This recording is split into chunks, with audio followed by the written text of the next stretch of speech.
ជំរាបសួរលោកយាយលោកតាអូម៉ែបងប្អូនកូនខ្មែរទាំងអស់គ្នា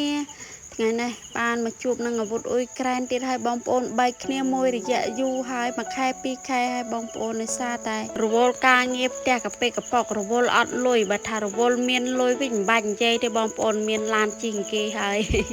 ចាបងប្អូនថ្ងៃនេះដែរអាវុធវាយំវាចង់មើលម៉ាស៊ីនច្រូតស្រូវអញ្ចឹងទៅក៏នាំវាមកមើលមកស្រែហើយមកស្រែទៀតតែឃើញស្រែនេះរៀងតំណងវត្តថតបង្ហាញទៅពុកម៉ែបងប្អូនទៅមានទាំងក្មេងមានទាំងចាស់ដោយតែបងប្អូនបានឃើញពីក្បាលវីដេអូអញ្ចឹងមានអ៊ំពូមីងមាគាត់អង្គុយមើលម៉ាស៊ីនច្រូតហើយមានអូគាត់ដេញចាប់កែបដេញចាប់ត្រីអញ្ចឹងបងប្អូនណៃស្រែនេះវិញគឺថាខៀវល្ងឹតតែច្រូតបានប្រហែលជា30កតេរបស់គាត់ដែរដោយសារតែស្រែធំបងប្អូនកាលតែគាត់ព្រោះសាបហ្នឹងគឺគាត់អត់បានភ្ជួរដីទេគឺជះចូលពីលើមួពីឆ្នាំទៅតែម្ដងបងប្អូនឲ្យបានផលអញ្ចឹងគាត់ថតទៅហើយអាវុធនេះគេមើលម៉ាស៊ីនអស់ចិត្តអស់ចង់ហើយគេយំចង់ចាប់ថៃមកចាប់ថៃកន្លែងវាយំហ្នឹងខ្ញុំអត់បង្ហាញទៅពុកម៉ែបងប្អូននៅសារមាត់វាយំដល់ក្រក់មើលពេកបងប្អូនហើយចំណែកអូខាងនេះវាត្រីទាំងស្បងហើយបងប្អូនឆ្នាំនេះត្រីក៏សម្បូរកង្កែបក៏សម្បូរក្រតែក្តាមហើយខ្ចង់ទេបងប្អូនហើយចំណែកខ្ញុំឯនេះវិញក៏បានដែរចាប់ពីអ្នកអាវុធអ៊ុយក្រែនពីអ្នកកូនសំណប់ចិត្តចាងើបផងដួលផងលងខុផងអូយនិយាយពីថាប្រមាញ់គ្រប់ប្រភេទរបស់បងប្អូនតាតើតែបានចូលផុកអញ្ចឹងបានអស់ចិត្តសម្រាប់ឆ្នាំនេះអ្នកស្រុកស្រែដែលធ្វើស្រែបងប្អូនគឺរញឹមបិទមាត់ចិត្តទេស្រូវក៏បានថ្លៃហើយស្រែក៏ធ្វើបានផលសម្រាប់អ្នកធ្វើមួយឆ្នាំពីរដងគឺថាញឹមបិទមាត់ចិត្តម្ហូបចាប់បានហើយនៅឡើយតែគ្រឿងផ្សំឥឡូវមកបេះគ្រឿងផ្សំដែលពិសេសពិសាសម្រាប់ម្ហូបមួយមុខហ្នឹងគឺថាម្អមស្រែបងហើយម្អមស្រែចែកចេញជាពីរប្រភេទម្អមស៊ីហើយនិងម្អមក្តាមម្អមស៊ីហ្នឹងគឺជាម្អមដែលយើងយកមកធ្វើសម្លទូទៅហូបបានហើយចំណែកម្អមក្តាមគឺយើងអត់ហូបទេបងប្អូនដោយសារតែវាក្លិនចង្ងាមបើចង់ដឹងថាម្អមស៊ីឬក៏ម្អមក្តាមនេះយើងដកវាយកមកហាត់មកបងប្អូនសម្រាប់ម្អមស៊ីសពថ្ងៃនេះគឺវាคล้ายអស់ហើយបងប្អូនបាក់រោដូចតែរោកមុំបោសុតងាយត្រូវទេទាត់តែហាត់ទាត់តែពិនិត្យមើលតែស្លឹកដូចគ្នាតែក្លិនខុសគ្នាក៏មានដែរបងប្អូនថាប្របាក់តែរោកមុំបោសុតឲ្យសូម្បីតែម្អមហ្នឹងក៏បាក់រោដែរសពថ្ងៃនេះវាคล้ายអស់ចាឥឡូវនេះមកបេះត្រួយ7វិញម្ដងបងប្អូនកុំអាមតន់តាណាព្រោះអីមិនទាន់បានប្រាប់មុខម្ហូបទេបេះអមហើយបេះស្លឹក7ហើយហ្នឹងក៏មកមើលផលិតម្ដងបងប្អូនផលិតនេះខ្ញុំអត់ហ៊ានចូលដកជ្រៅទេខ្ញុំដកតែកន្លែងរាក់ទេបងប្អូនពេលដកផលិតខ្ញុំអត់បានថតបង្ហាញទៅពុកម៉ែបងប្អូនតែម្នាក់ឯងជើងកាមេរ៉ាក៏អត់បានយកមកដែរអញ្ចឹងទៅបិទកាមេរ៉ាសិនឲ្យមកដកកន្លែងរាក់ទេតែប្រវែង2ម៉ែត្រជាងបងប្អូនចាចូលជ្រៅទេចូលរាក់តែខ្ញុំចូលឈរលើមុខលូទឹកដោយសារតែពីមុខលូហ្នឹងគឺវាមានបង្ហាវាអញ្ចឹងយើងជ្រួលឈរដកបងប្អូនហើយនេះគ្រឿងផ្សំគោលទាំងទូចទាំងធំហ្នឹងក៏បានរួចរាល់អស់ហើយបងប្អូនមានប្រហុកស្លឹកក្រូចខ្ទឹមរំដេងម្អមទឹកត្រីអំបិលប៊ីចេងហើយនឹងក្តាមកូនត្រីផលិតបករួចរាល់បងប្អូនហើយចំណែកស្លឹកអំពិលក៏បេះលាងទឹកហើយដែរតែមិនបានដាក់ចូលក្នុងសមាជិកគេផ្លេចបងប្អូនឥឡូវដាក់ក្នុងថង់ខ្មៅឥឡូវនេះទឹកក៏បានពុះហើយដែរក៏ចាប់ផ្ដើមមុនគេនឹងគឺដាក់ប្រហុកជ្រុំចូលសិនបងប្អូនសម្រាប់ម្ហូបមួយមុខនេះបងប្អូនហៅថាសម្លម្ជូរផលិតក៏បានសម្លម្ជូរស្លឹកអំពិលក៏បានភាសាតែម្ហូបដូនតាយើងវាមានឈ្មោះទលំទលាយបងប្អូនហើយគ្រឿងផ្សំរបស់វាក៏ទលំទលាយទៀតយើងមានសាច់អីក៏ដាក់សាច់ហ្នឹងទៅយើងមានបន្លែអីក៏ដាក់បន្លែហ្នឹងទៅដោយសារតែម្ហូបដូនតាយើងវាវិលវងតែនឹងប្រហុកហើយនឹងទឹកត្រីអំបិលប៊ីចេងហ្នឹងឯងបងប្អូនមានឆ្ងល់ដូចខ្ញុំអត់ខ្ញុំក៏ចេះតែឆ្ងល់ពីមុនមកកាលមិនទាន់ចេះធ្វើវីដេអូហ្នឹងក៏ចេះតែឆ្ងល់ដែរថាមិនបានចាស់ពីដើមគាត់អាយុវែងម៉េះឲ្យដូចជេទួតខ្ញុំអីអាយុ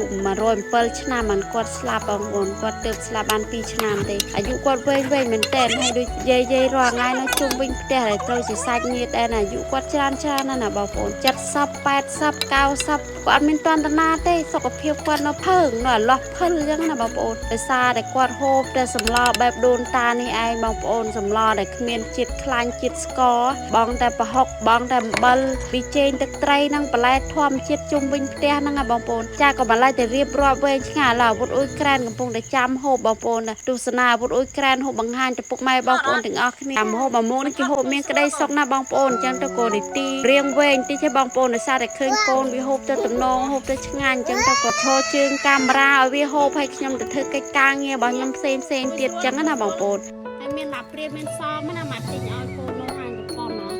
អញ្ចឹងខ្លួនឯងអូខេហ្នឹងហើយនេះឡាព្រានេះកូនកាន់អាចស្ដាប់ញ៉ាំហើយនេះសមនេះហើយកូនចាក់បន្លែអញ្ចឹងណាចាក់ហើយគេមកដាក់មក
bài bài đi nhầm chăng nè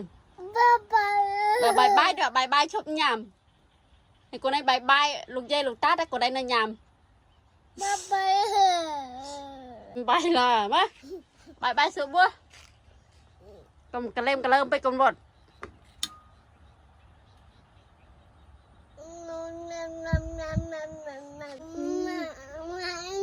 mẹ mày mày có chọn bạn co ớt chuối ớt chuối